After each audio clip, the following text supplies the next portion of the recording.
It was a typical fall morning in the small town of Greenville, a place where everyone knew each other and life moved at a steady, predictable pace. The leaves were beginning to turn golden, and the crisp air carried the familiar scent of harvest season. For most residents, it was just another Thursday, but for Sarah Miller, it would be the day that shattered her trust in everything she once thought was safe.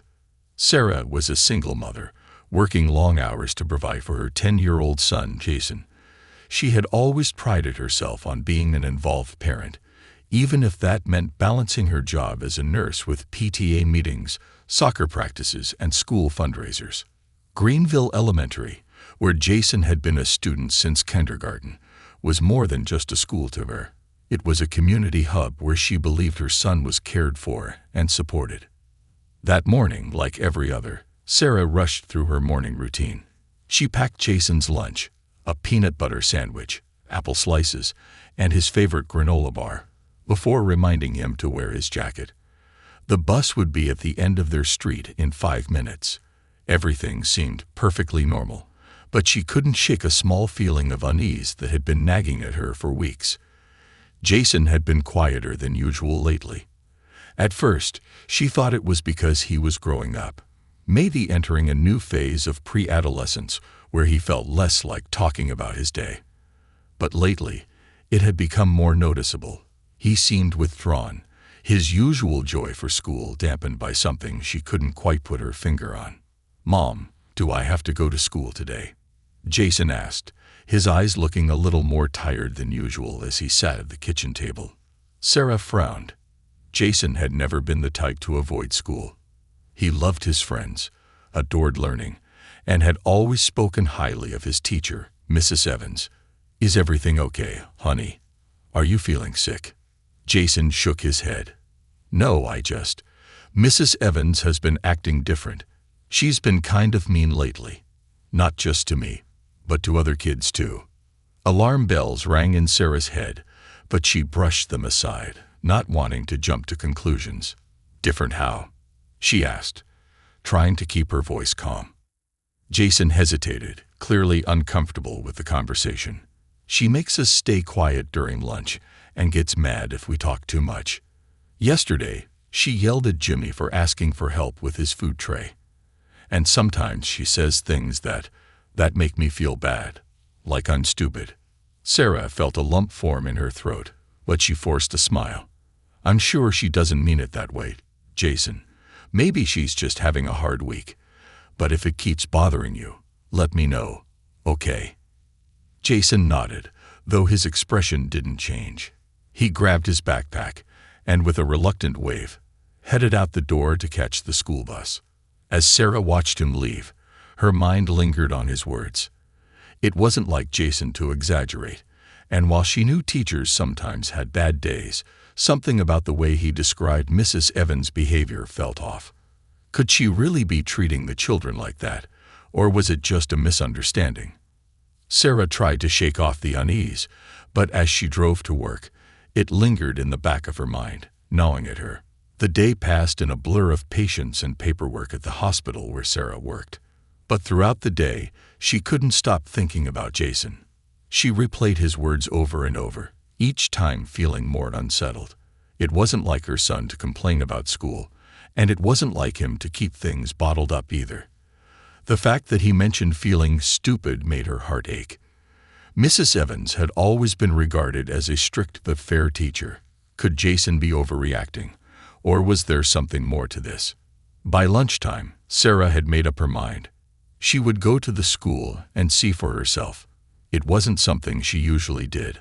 Unannounced visits weren't exactly encouraged, but she needed to know what was going on. Maybe it was just a bad day for Jason. Maybe he was misunderstanding Mrs. Evans' approach. But the growing dread in her gut told her otherwise.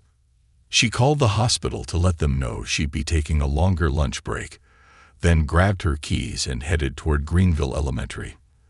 The 10-minute drive felt like hours as she imagined all sorts of scenarios in her head, each one worse than the last. By the time she pulled into the school parking lot, her heart was racing. Greenville Elementary looked the same as it always had, calm, orderly, a place that felt safe. Sarah signed in at the front desk, letting the secretary know she was there to see how Jason was doing at lunch. "Just a routine check," she lied, trying to keep her voice casual. She made her way to the cafeteria, where dozens of children sat at long tables, quietly eating their lunches, but something felt off. The room was unusually quiet, almost eerily so. Usually, the cafeteria buzzed with the noise of kids chatting and laughing, but today it felt tense, as if everyone was afraid to speak. Then she saw Mrs. Evans. The teacher stood at the front of the room, arms crossed, glaring at two children sitting at a nearby table. One of them was Jason. Her voice, though low, was filled with icy disdain. "I told you not to talk during lunch. This is a place for eating, not socializing. You'll learn some discipline one way or another." Jason sat frozen in his seat, eyes wide with fear. Beside him, another boy, Jimmy, she realized, looked on the verge of tears. Mrs. Evans leaned in closer, her voice now dripping with condescension. "If you two can't follow simple rules, maybe you're not as smart as you think you are." Sarah felt her blood run cold. This was not the firm but fair teacher she had heard about. This was something else entirely. Without thinking, she stepped forward. "Excuse me." Sarah's voice rang out across the room, louder than she intended. Mrs. Evans turned, her expression quickly shifting from surprise to annoyance. "Can I help you?" Mrs. Evans asked, her tone sharp. Sarah forced herself to stay calm, though her hands were shaking. "I'm Jason's mother. I came to check on him during lunch, and I'm not sure what I just witnessed, but I don't think humiliating children is the best way to teach them discipline." The room fell silent. Every pair of eyes was now on Sarah and Mrs. Evans. The tension was palpable. Mrs. Evans straightened up, her face hardening. "I'm sorry you feel that way, but these children need to learn respect and discipline. They've been disruptive during lunch, and as their teacher, it's my responsibility to correct that." Sarah took a step closer. "There's a difference between teaching respect and belittling a child in front of his peers. You made my son feel stupid, and I won't stand for that." Jason's eyes met his mother's, and in that moment, Sarah knew she had done the right thing. He looked scared, but also relieved that someone had finally stood up for him. The rest of the lunch period passed in a blur. Sarah collected Jason and took him home early, furious with what she had witnessed. She spent the afternoon calling the school administration, demanding a meeting with Principal Thompson to address the situation. But the wheels of change turned slowly in Greenville, and by the end of the day, it was clear that the school was more interested in protecting its own reputation than addressing the behavior of Mrs. Evans. Principal Thompson had assured Sarah that an investigation would be conducted, but the tone of his voice suggested that nothing would come of it. "Mrs. Evans has been with us for years," he said. "She's a highly respected member of the faculty. I'm sure there's been a misunderstanding." But Sarah wasn't convinced. She knew what she had seen, and she wasn't about to let it slide. Over the next few days, she spoke to other parents, some of whom shared similar stories of Mrs. Evans' harsh treatment. The more she dug, the more she realized that this wasn't an isolated incident. Something was deeply wrong at Greenville Elementary. Sarah's decision to fight back wasn't easy. The town was divided. Some parents supported her, while others believed Mrs. Evans was just doing her job. The school board was slow to respond, and Sarah found herself facing resistance at every turn. But she refused to back down. This wasn't just about Jason anymore. It was about every child who had ever been mistreated or made to feel small by the very people who were supposed to protect them. She rallied other parents, organized meetings, and even went to the local news station to share her story. Slowly but surely, momentum built. Mrs. Evans was placed on administrative leave pending an investigation, and the school was forced to reevaluate its policies on teacher conduct and student discipline. Greenville was the kind of town where families had lived for generations, and people knew their neighbors well enough to exchange holiday cookies and attend each other's barbecues. It was a place where trust ran deep, Parents trusted the schools.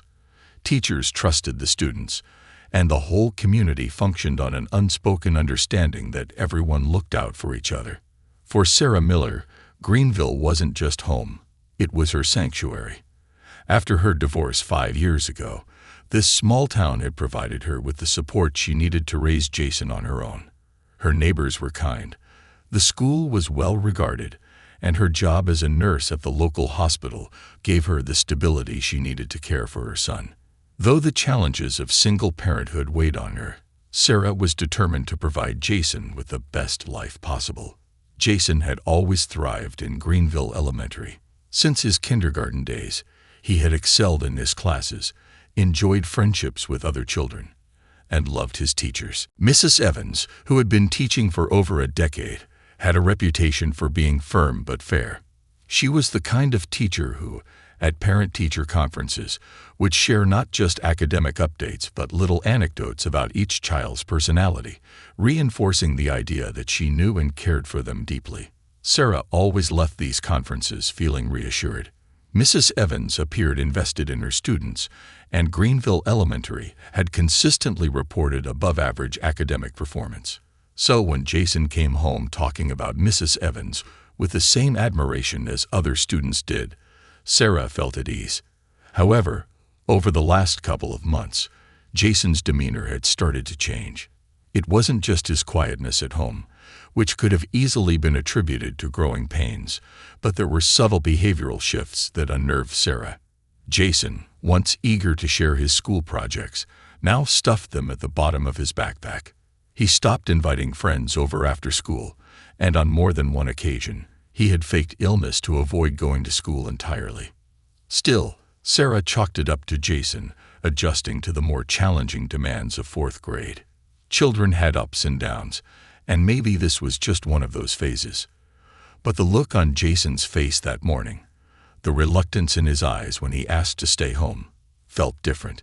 It felt like more than just the anxiety of a big test or nervousness about homework. It was the kind of fear Sarah hadn't seen in her son before. Mrs. Evans had been a fixture at Greenville Elementary for over 15 years. The parents in town often spoke highly of her, many having had their own children pass through her classroom. She was known for being strict but effective, a disciplinarian who believed in tough love and held her students to high standards. There were whispers here and there about her temper, but no one had ever filed an official complaint. Most shrugged it off as part of her strict teaching style. The principal, Mr. Thompson, regarded Mrs. Evans as one of his best teachers. He defended her teaching methods, claiming that while her approach could be old school, she consistently produced results. Greenville prided itself on being a school that was academically competitive, and Mrs. Evans' class was always at the top of the charts. For Sarah, this reputation had been enough to silence any concerns she might have had about Mrs. Evans. But now, looking back on Jason's complaints, Sarah began to question everything. The word mean lingered in her mind. Jason had mentioned it once or twice before, but now it seemed loaded with meaning. Was Mrs. Evans just being tough on him, or was there something more insidious at play?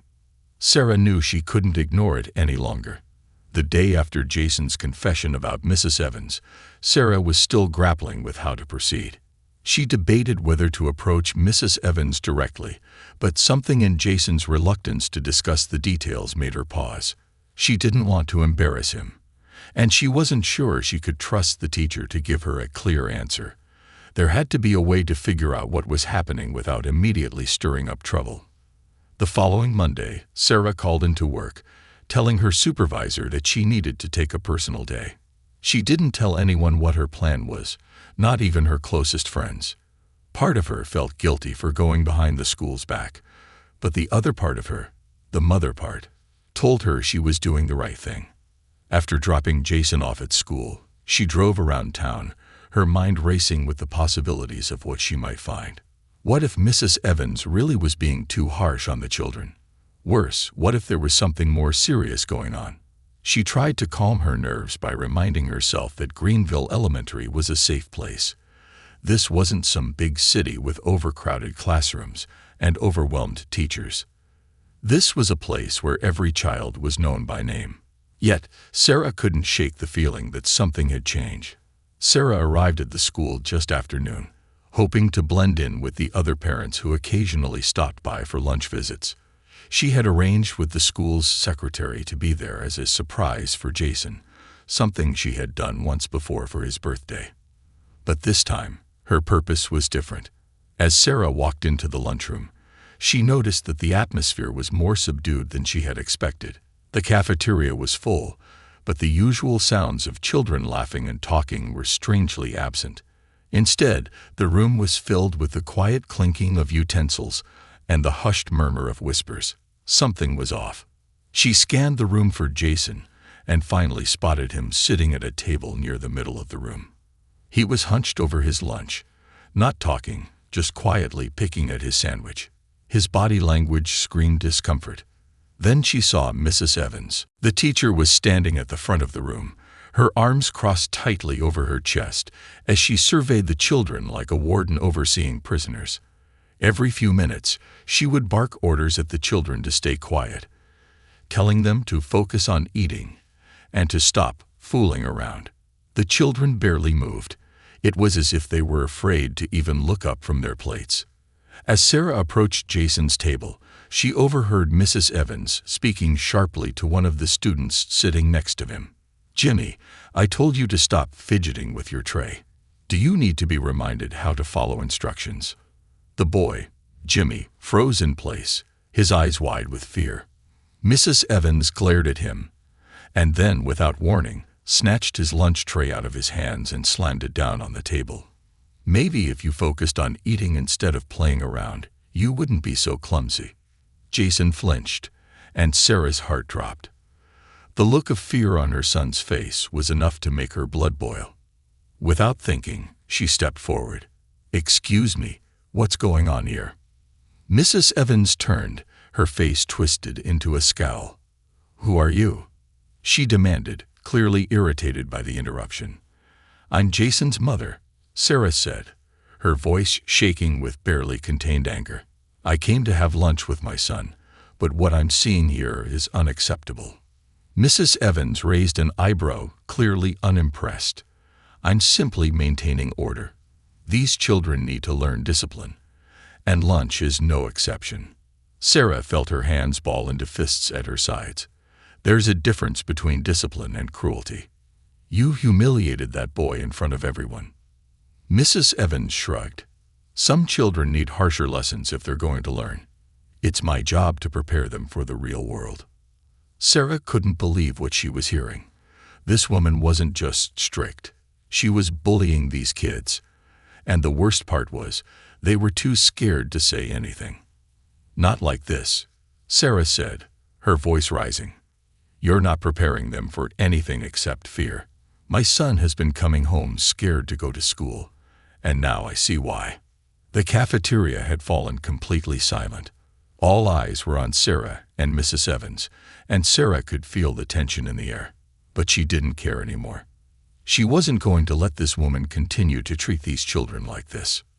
"Your methods are cruel," Sarah continued, her voice steady now. "I'm not going to stand by and let this happen." Mrs. Evans opened her mouth to respond, but before she could, Principal Thompson appeared at the door, clearly sensing the commotion. "Is there a problem here?"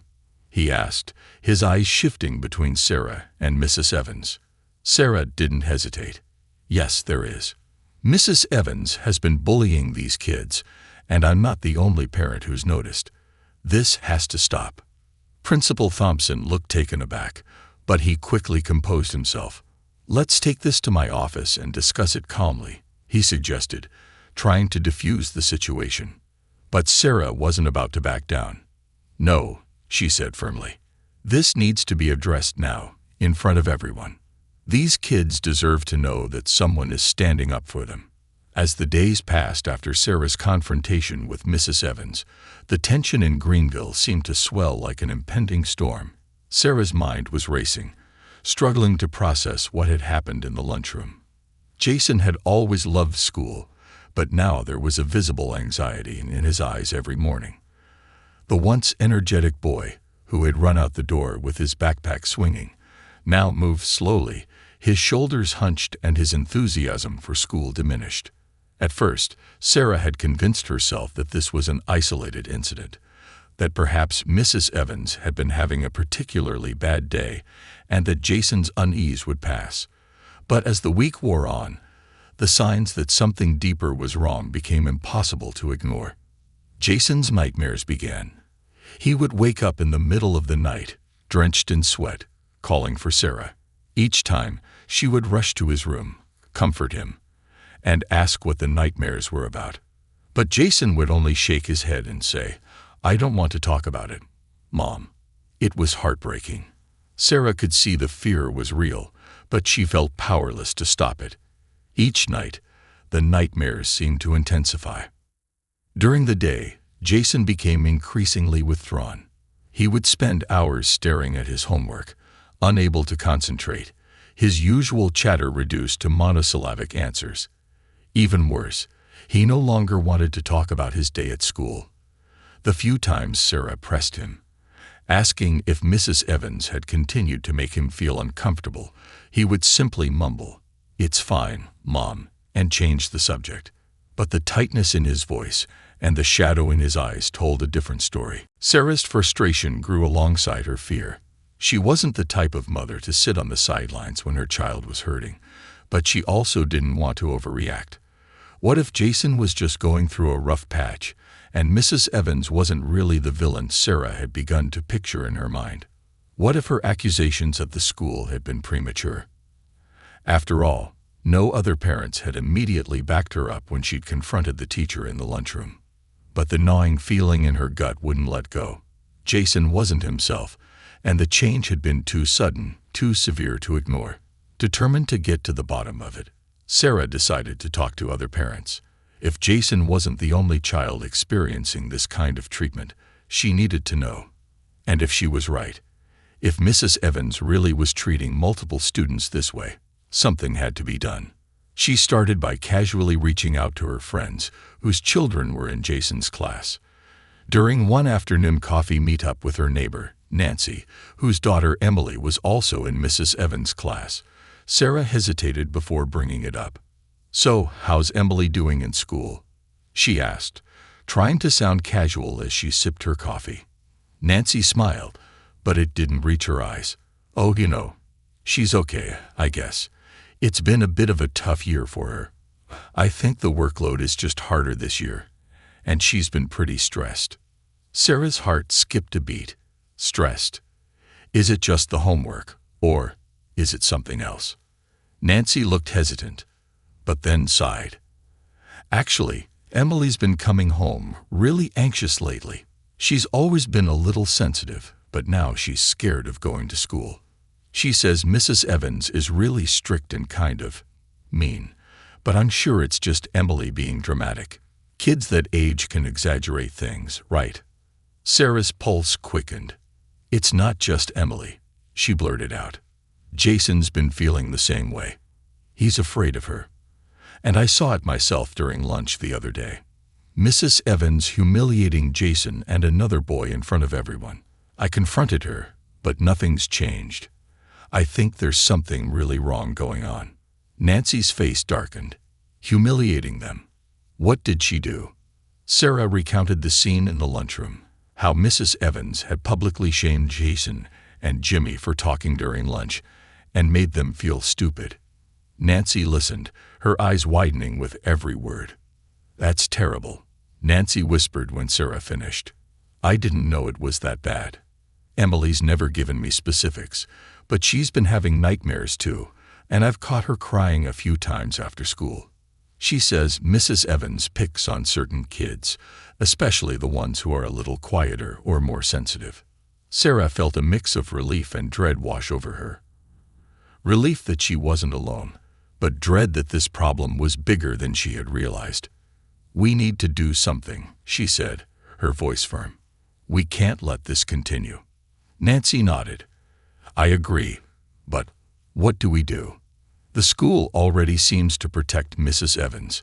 She's been there for so long, and Principal Thompson basically shrugged it off when I mentioned Emily's anxiety a while back.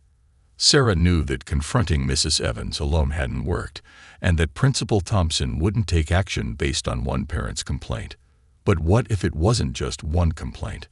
What if she could rally the other parents and show the school that this was a serious problem? They couldn't ignore a whole group of concerned parents, could they? Determined, Sarah spent the next few days reaching out to more parents from Jason's class. The more she spoke to, the clearer the picture became. It wasn't just Jason and Emily. Several other children were experiencing the same fear and anxiety. Some parents had noticed their kids withdrawing like Jason had, while others had heard stories about Mrs. Evans being harsh and intimidating in class. But not everyone was willing to speak out. Sarah found that many parents were hesitant to get involved, afraid of causing trouble for their children. After all, Mrs. Evans was an experienced teacher with a good reputation. What if the school dismissed their concerns or retaliated against their kids?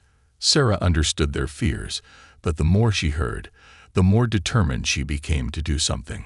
Finally, after weeks of gathering stories and building momentum, Sarah organized a meeting with a group of parents at her house. Around her kitchen table, they discussed what they could do to address the issue. Some parents were nervous, unsure of how to approach the school without making things worse, while others were angry and ready to confront the administration head-on. It was during that meeting that Sarah learned something that shook her to her core. One of the parents at the meeting, a quiet woman named Denise, had been sitting near the back of the room, listening intently but not saying much. When there was a lull in the conversation, Denise finally spoke up, her voice trembling slightly. "I wasn't sure if I should say anything," Denise began, her eyes darting nervously around the room. "But I used to work at Greenville Elementary. I was a teacher there for 6 years before I left last year. I didn't leave because I wanted to. I left because of Mrs. Evans." The room fell silent as everyone turned to look at Denise in shock. Sarah's heart raced. What was she about to reveal? Denise took a deep breath. "Mrs. Evans has a pattern of targeting certain students, usually the quieter ones, the sensitive ones. She's very careful about how she does it, though. She doesn't yell or scream in a way that can be easily documented, but she humiliates them, makes them feel small. And the worst part is, the administration knows. I filed complaints about her behavior when I worked there, but they were always brushed under the rug. The school protects her because she gets results. Her students score well on tests, and the district wants to keep up appearances." Sarah's stomach churned with anger and disbelief. They knew, and they did nothing. Denise nodded. "It's not just Mrs. Evans, either. There's a culture in that school of prioritizing academic success over the well-being of the kids. If you don't play by their rules, you're pushed out. That's why I left. I couldn't stand by and watch it happen anymore." The room was buzzing with shock and an outrage. Parents who had been hesitant to act before were now visibly angry. Sarah felt a fire ignite within her. This wasn't just about Jason anymore. This was about an entire system that had been failing the children of Greenville for years.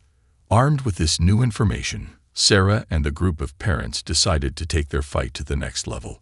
They drafted a formal letter to the school board, outlining their concerns and demanding an independent investigation into Mrs. Evans' behavior. They included testimonies from several parents and former students, as well as Denise's insider knowledge about the school's culture of silence. But Sarah knew that a letter alone wouldn't be enough. The administration had ignored complaints in the past, and they might try to do so again. So Sarah and the other parents took their story to the local media.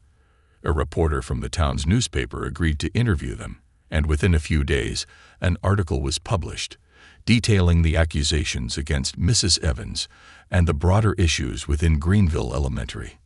The story sent shockwaves through the community. Some parents who had been reluctant to speak out before now came forward with their own experiences, adding fuel to the growing fire. The school board couldn't ignore the issue any longer, and they announced that an external investigation would be conducted into the allegations. The pressure had been building for weeks. Sarah, fueled by a sense of righteous anger, had become the face of a growing movement of parents demanding accountability from Greenville Elementary. The small town, once quiet and trusting, had erupted into a frenzy of whispered conversations, late-night phone calls, and tense school board meetings. Every parent was talking about Mrs. Evans, and Sarah was at the center of it all. Despite the promises of an investigation, the school administration remained disturbingly quiet. No one had been placed on leave, no changes had been announced, and Principal Thompson continued to insist that everything was under control. But Sarah knew better. She could feel the tension in the air, and Jason's continued anxiety was a constant reminder that nothing had truly changed. Then, one chilly Thursday morning, the horrifying discovery was made. Sarah had just dropped Jason off at school and was heading to work when her phone rang. It was a number she didn't recognize, but something told her to answer. "Hello, this is Sarah Miller," she said, balancing the phone between her ear and shoulder as she fumbled with her car keys. The voice on the other end was shaky. "Mrs. Miller, this is Denise, the former teacher from Greenville Elementary." Sarah's heart skipped a beat. Denise hadn't called her directly before. Why now? "Denise, what's going on?" Sarah asked, her voice laced with concern. Denise hesitated for a moment before speaking. "I didn't want to say anything earlier because I didn't have solid proof, but I think you need to know something. There's a hidden journal. Mrs. Evans has been keeping notes on the students. Detailed, personal notes. I overheard some things when I still worked there, but I wasn't sure if it was just rumors. Now, I know for a fact that she's been writing about specific students in a way that is completely inappropriate. You need to find it." Sarah's blood ran cold. "A journal? What kind of things has she been writing?" Denise's voice was barely a whisper now. "Cruel things. Comments about the students' personalities, their weaknesses. She's been using those notes to target certain kids, to manipulate them in ways that go beyond just harsh discipline. She never submitted these notes to the school or the district. They're her private thoughts, things she'd never say out loud. But if someone could get a hold of it, it would be undeniable proof." Sarah's heart pounded in her chest. She didn't know how she would find this journal, but she knew she had to. It could be the key to exposing Mrs. Evans for what she really was. The next day, Sarah couldn't shake the feeling that something was about to break. After dropping Jason off at school, she parked a block away and decided to stay close, waiting in her car. She didn't have a concrete plan, but she knew she had to act soon. If there really was a journal, and if the wrong people found out that parents were looking for it, it might disappear forever. After a few hours, as lunchtime approached, Sarah made her move. She signed in at the front office, pretending it was another routine check on Jason's lunch period. But this time, she wasn't just there to watch. She was there to investigate. When she entered the cafeteria, the scene looked eerily familiar. The children were sitting in tense silence, their eyes glued to their trays, just as they had been the last time Sarah visited. Mrs. Evans stood at the front of the room, her gaze sweeping over the students like a hawk watching its prey. But this time, Sarah was prepared. As she made her way toward Jason's table, her eyes scanned the room, searching for any sign of the journal Denise had mentioned. Mrs. Evans seemed distracted, busy reprimanding a child for talking too loudly, and Sarah seized the opportunity. She approached the teacher's desk at the side of the room, where a small leather-bound book was lying partially hidden beneath a stack of papers. Sarah's heart raced. Could this be it? With a quick glance over her shoulder, she reached for the journal, her hands shaking. Just as her fingers brushed the cover, she heard Mrs. Evans' voice behind her, cold and sharp. "What do you think you're doing?" Sarah froze, clutching the book to her chest, as she turned to face the teacher. Mrs. Evans' eyes were blazing with fury, and for a moment, Sarah felt a surge of fear. But then she remembered why she was there. She remembered Jason's pale, anxious face, the way he had described feeling stupid and small under Mrs. Evans' harsh words. And she remembered Denise's warning. "I'm taking this," Sarah said, her voice stronger than she expected. "Whatever you've been writing about these kids, it ends today." The room had fallen deathly silent. The children stared wide-eyed, unable to believe what they were seeing. Mrs. Evans took a step toward Sarah, her face twisted with anger. "You have no right." "I have every right," Sarah interrupted, her voice rising. "I'm a parent. I'm here to protect my child, and every other child in this room from whatever it is you've been doing behind closed doors." Mrs. Evans opened her mouth to respond, but before she could, the cafeteria door swung open. Principal Thompson stood in the doorway, his face pale, as he took in the scene before him. "What's going on here?" Sarah held the journal up, her hands shaking. "You want to know what's going on? Ask Mrs. Evans about this." Principal Thompson's eyes widened as he recognized the journal. His face went from surprise to resignation in an instant. He knew. He had always known. The investigation that followed was swift and thorough. The journal contained exactly what Denise had warned Sarah about, and worse. Mrs. Evans had been keeping detailed, disturbing notes on the students for years, documenting their insecurities, their vulnerabilities, and using that information to manipulate them in ways that were both subtle and cruel. She had written about how she enjoyed watching certain children squirm under pressure, how she would deliberately pit students against each other to maintain control. Even more disturbing, the journal contained personal reflections on how much she disliked certain students, particularly those who were shy or struggled academically. She had labeled some of them as lost causes, and even detailed instances where she had deliberately humiliated them in front of their peers to assert her authority. The community was horrified. Parents who had once defended Mrs. Evans were now demanding answers. How could this have gone on for so long without anyone stopping it? Why had the administration turned a blind eye? And how many children had been emotionally scared by her cruel methods? The journal was the smoking gun that Sarah had been looking for. It was undeniable proof that Mrs. Evans had been abusing her power for years, and it wasn't just Jason or Jimmy or Emily who had suffered. There were dozens of children whose names appeared in the journal, each with their own story of quiet suffering. Principal Thompson was forced to step down in the wake of the scandal, admitting that he had known about Mrs. Evans' behavior, but had chosen not to act because of her excellent academic track record. The school board, facing immense public pressure, launched a full-scale investigation into the culture at Greenville Elementary, and several other teachers came forward with stories of misconduct that had been ignored or covered up for years. Mrs. Evans was fired immediately and faced legal consequences for her actions. The journal became a central piece of evidence in the lawsuit that followed, filed by Sarah and several other parents whose children had been victims of Mrs. Evans' manipulative tactics.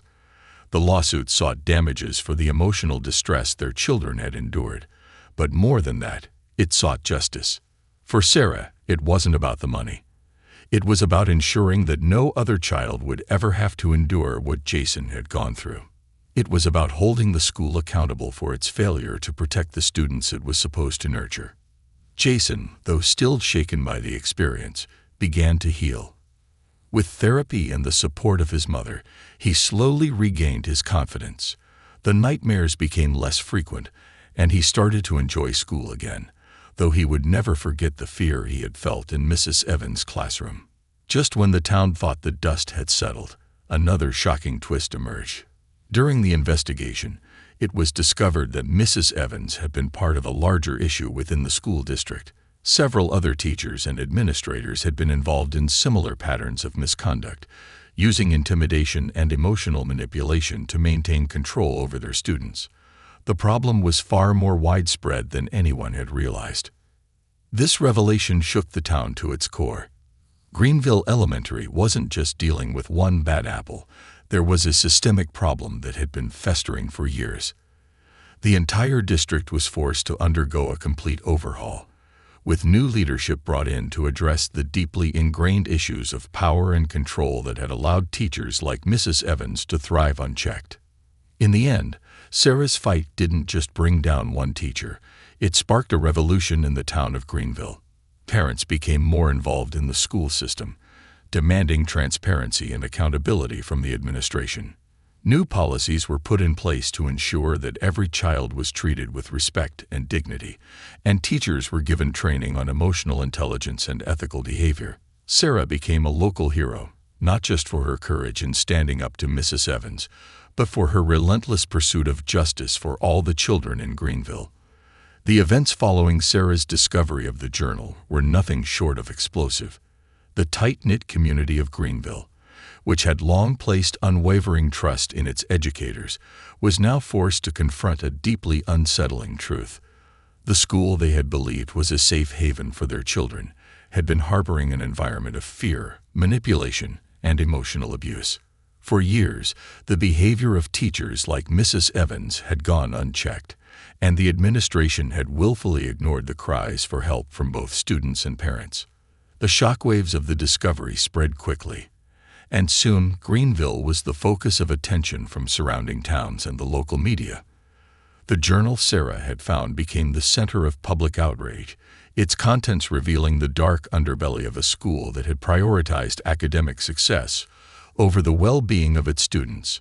Headlines in local newspapers read, "Teacher's Journal exposes disturbing abuse of power and parents demand accountability after Greenville scandal."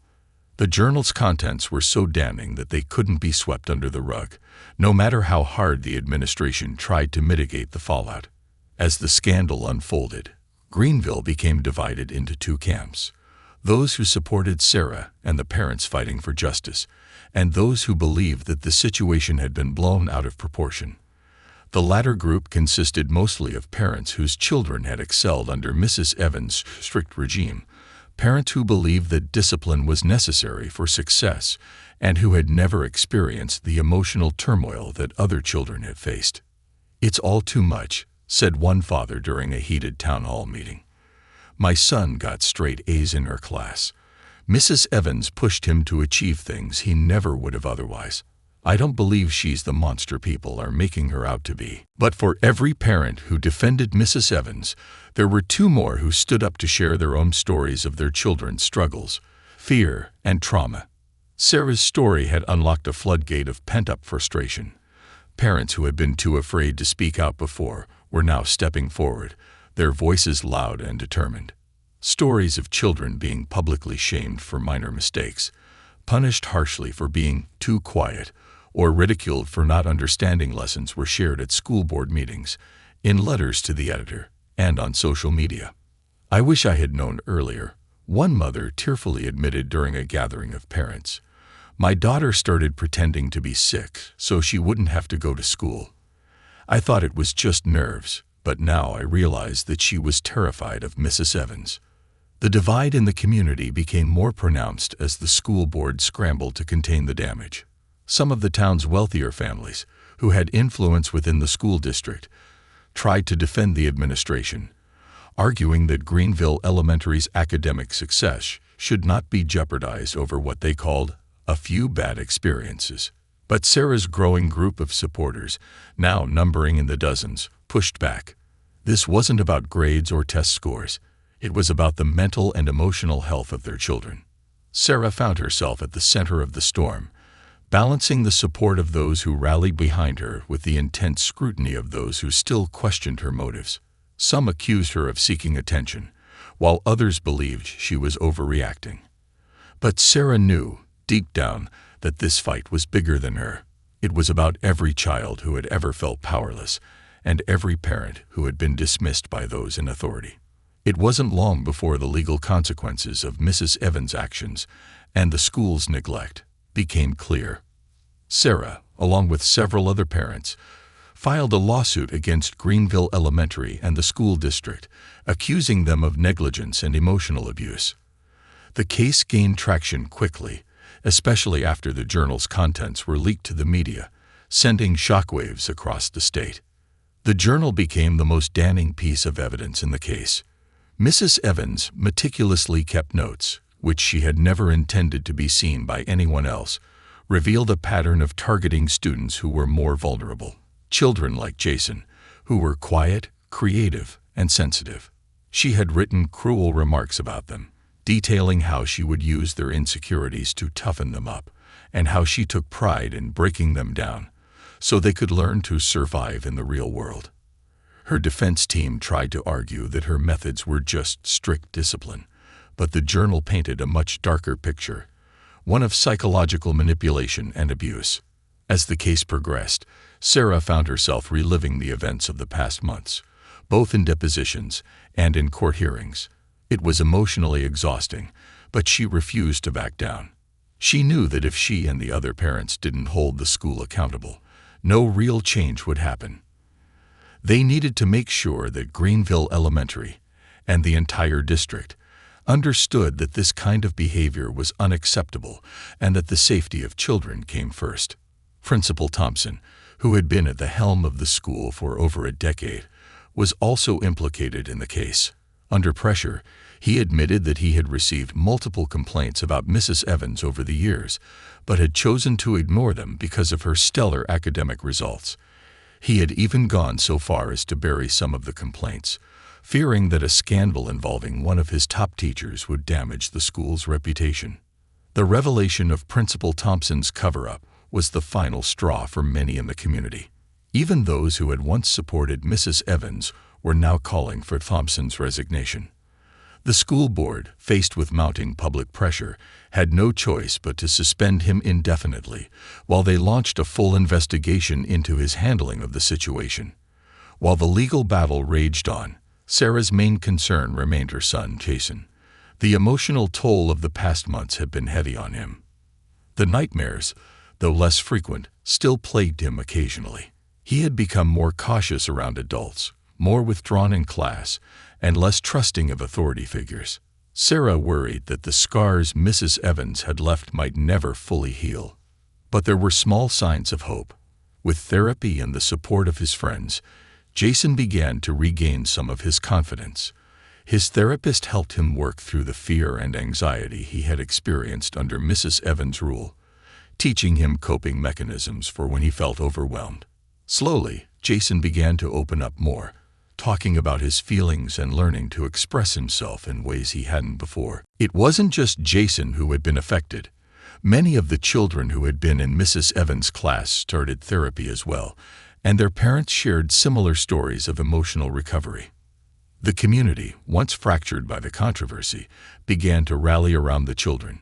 Local organizations set up support groups for families, and the town's mental health services were expanded to accommodate the growing need for therapy and counseling. In a way, the crisis had brought Greenville closer together. Parents who had never interacted much before now bonded over their shared fight for justice, and the town became more vigilant about the well-being of its children. They started paying closer attention to their kids' behavior, making sure to ask questions and listen to their concerns, knowing now how easy it was for warning signs to go unnoticed. The school district had no choice but to undergo a complete overhaul. The fallout from the lawsuit had left the administration in shambles, and several top officials were forced to resign in the wake of the scandal. New leadership was brought in with a mandate to change the culture of the schools, focusing on creating a safe and supportive environment for students. One of the first steps was implementing new teacher evaluation protocols. Instead of relying solely on academic performance, the district began assessing teachers based on their emotional and psychological impact on students. This shift in focus was designed to ensure that what had happened in Mrs. Evans' classroom would never happen again. The district also introduced mandatory training for all teachers and staff on emotional intelligence, mental health awareness, and ethical teaching practices. Teachers were encouraged to create positive, nurturing environments in their classrooms, where children could feel safe to express themselves without fear of ridicule or punishment. Additionally, a new system for reporting teacher misconduct was put in place. Parents, students, and staff could now file anonymous complaints through an independent third-party service, ensuring that all reports were taken seriously and investigated thoroughly. The school board also implemented mental health initiatives across all schools in the district, providing on-site counselors and support for children who were struggling emotionally. These services were offered not just to students but to teachers and staff as well, recognizing that creating a healthy school environment required addressing the well-being of everyone involved. Just when it seemed like Greenville was on the path to healing, another dark twist emerged. During the district's investigation into Mrs. Evans' behavior, they uncovered a disturbing history within Greenville Elementary that went back even further than anyone had imagined. It turned out that Mrs. Evans wasn't the only teacher who had engaged in abusive practices. Over the past decade, several other teachers had been quietly reprimanded or transferred for similar behavior, but the cases had been buried by the administration, including Principal Thompson. These revelations shocked the town once again.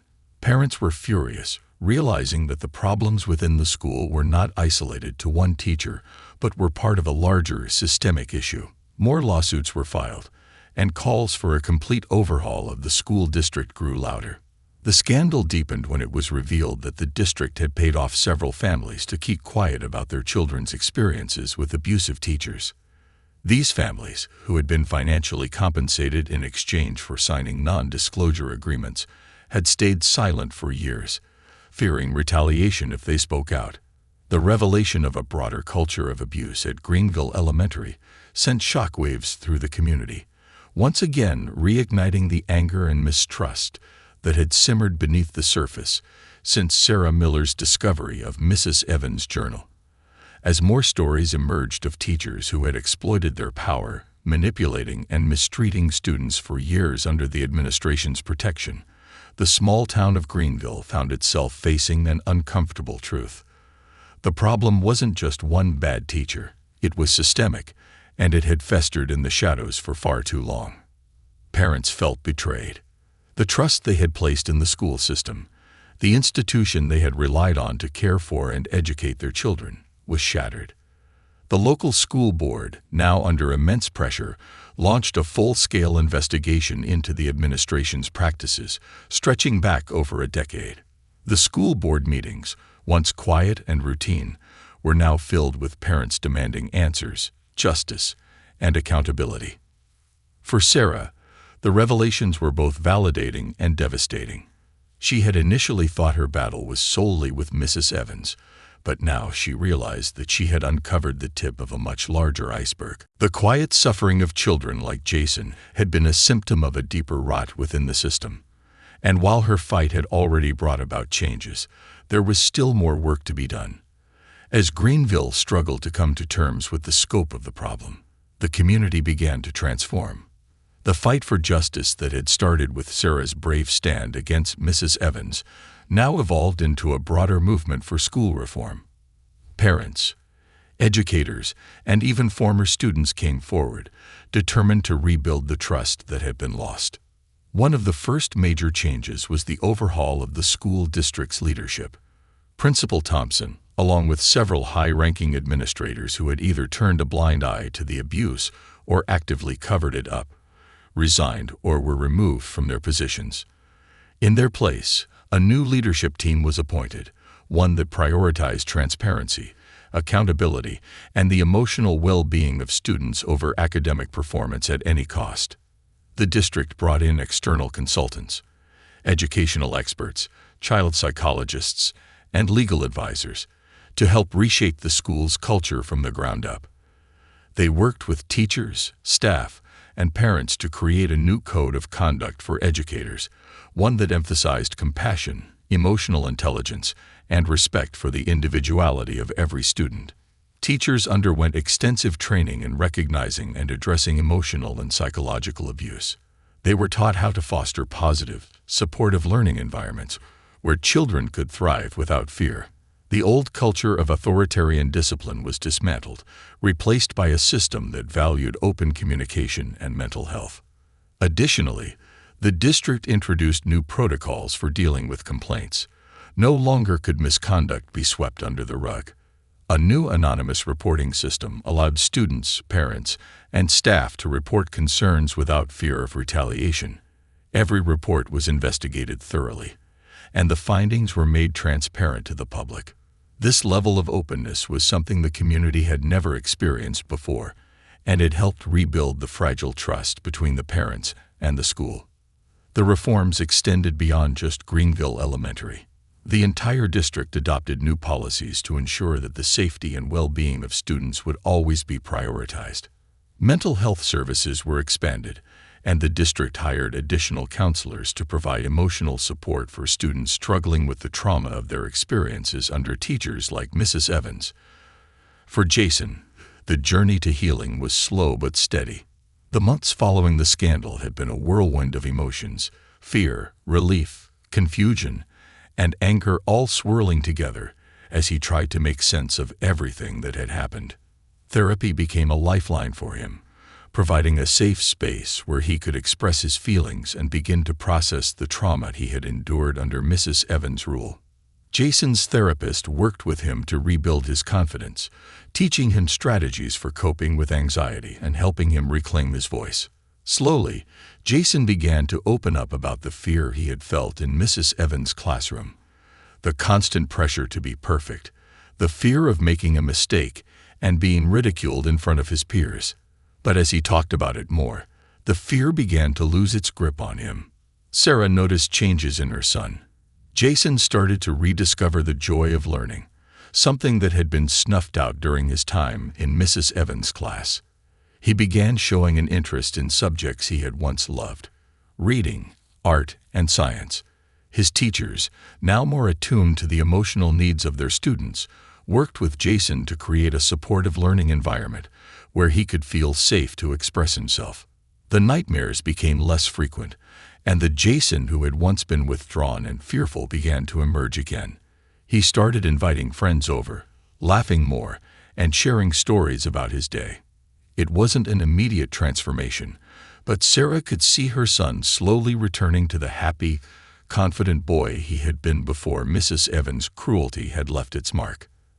As Jason healed, so did Sarah. The fight she had led against Mrs. Evans and the school district had taken a toll on her, but it had also sparked something in her, a deep sense of purpose. She had never seen herself as an activist, but after seeing the impact her actions had made, she realized that her work wasn't done. Sarah became a vocal advocate for children's rights in the education system. She joined local and state-level parent advocacy groups, pushing for broader reforms to protect students from abuse and to ensure that every child received the support they needed to succeed. She spoke at town halls, school board meetings, and even state legislative sessions, sharing her story and urging lawmakers to pass stricter regulations for teacher conduct and student safety. Her advocacy didn't stop at her local community. Sarah began collaborating with national organizations focused on preventing emotional and psychological abuse in schools. She became a speaker at educational conferences, where she shared the lessons she had learned from her battle with Greenville Elementary. She wanted to ensure that no other parent would have to go through what she had, and more importantly, that no other child would have to suffer in silence. Through her work, Sarah became a respected voice in the movement for educational reform. She helped pass legislation that required schools across the state to implement mandatory mental health training for teachers and administrators. She also pushed for the creation of independent oversight committees in school districts, ensuring that complaints of abuse would be taken seriously and investigated without bias. Sarah's transformation from a concerned parent to a community leader was inspiring. She had found her voice in the fight for justice, and she used it to create lasting change, not just for Jason, but for children across the state. Just when Sarah thought the fight was over, a second, unexpected twist emerged. As the investigation into Mrs. Evans continued, it was revealed that she had a small but influential group of supporters within the school administration. These individuals, all of whom had been in positions of power for years, had helped shield Mrs. Evans from scrutiny. They had known about her behavior, but instead of taking action, they had protected her, valuing her ability to produce high test scores over the well-being of her students. This revelation sent shockwaves through the town once again. Parents who had once trusted these administrators were outraged. How could they have allowed this to happen? How many children had suffered because of their decision to prioritize academic achievement over safety?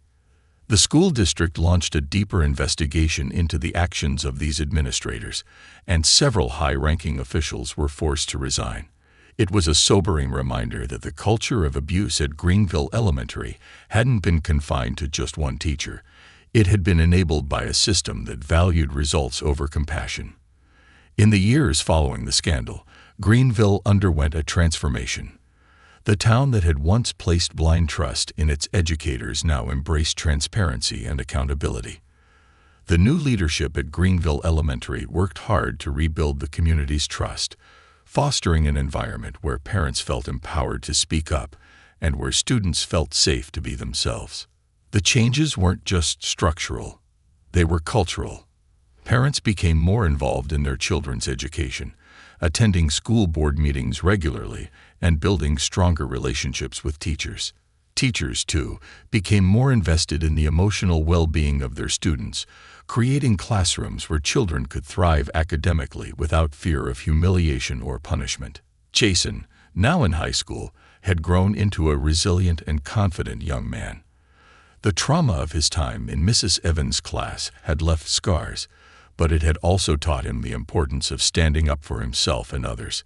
He had become an advocate in his own right, speaking out against bullying and encouraging his peers to seek help if they ever felt mistreated. For Sarah, the legacy of the fight she had led was clear. The changes she had fought for had not only transformed her town but had also inspired other communities to reevaluate their own school systems. Greenville had become a model for how a community could confront its past, make amends, and build a better future for its children. As Sarah stood outside Greenville Elementary one autumn afternoon, watching children run out of the building at the end of the school day, she felt a deep sense of peace. The battle had been long and hard, but it had been worth it. Her fight had sparked a movement, and the community had emerged stronger, more united, and more compassionate than before. She thought about all the parents who had rallied by her side, the teachers who had spoken out, and the children, like Jason, who had found their voices. Change wasn't easy, but it was possible. And it started with one person willing to stand up and say, "This isn't right."